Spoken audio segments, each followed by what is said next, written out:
Hi, my name is Victoria Alupis, and I am going to be presenting the argument that supports the resolution that video games glorifying gun violence should be banned.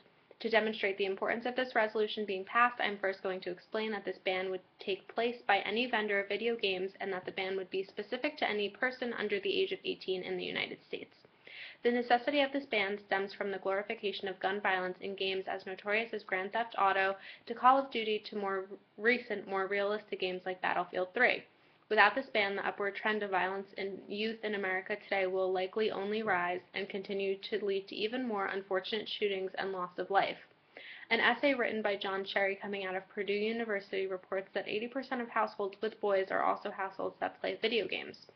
While girls play as well, the percentage drops to under 50%. As we know, in the last couple of years, it has been increasingly alarming and common to hear that there has been a shooting within a school. In a chart compiled from articles written in newspapers across the country, there have been 91 reported school shootings from 1990 to as recently as January 31, 2013 in Georgia. Of those 91 shootings, only 3 of them were done so by unidentified shooters, and more importantly than that, only 3 were female shooters. That leaves 85 shootings that have identified male shooters in schools since 1990. I chose to look starting at 1990 because it is also around that time that video games started to emerge and gain popularity. In the 2 decades preceding 1990, there were only, and I say only in comparison to the numbers that followed, not to diminish their importance, 34 school shootings. The correlation is not without merit, and it has also been closely evaluated by many who have taken interest in banning video games that glorify violence. Video games have become an issue not just because of their use of weapons, but their realism. In the most recent addition to the Battlefield franchise, Battlefield 3, EA Games built up the hype so much for its release it is credited as their most successful, most realistic game to date. Taking excerpts from TechCrunch, a website dedicated to gaming, Battlefield 3 sold over 5 million copies of their game in their opening week this past June. More alarming than that is the fact that so many people played in their first week.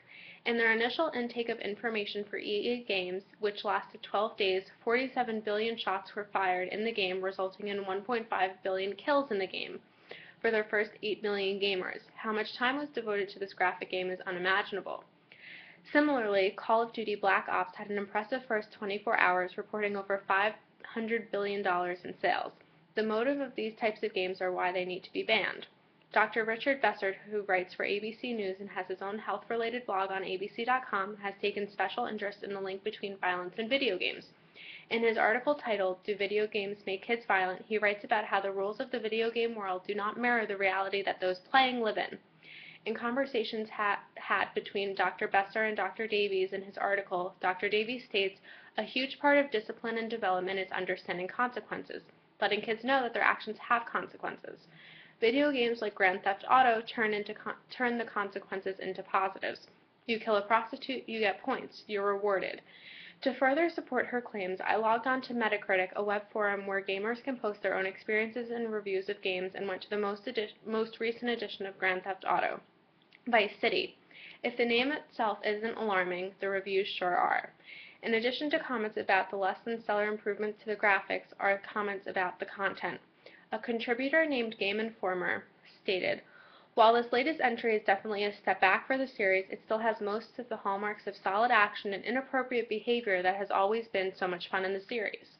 Acknowledgement of inappropriate content is not monitoring how it may translate in real life. There needs to be a ban that is appropriate in response to the damage that has already happened and will continue to happen if one does not take place. Tomorrow, there is likely to be another shooting statistically. There isn't time to figure out if we can do this. It needs to start now.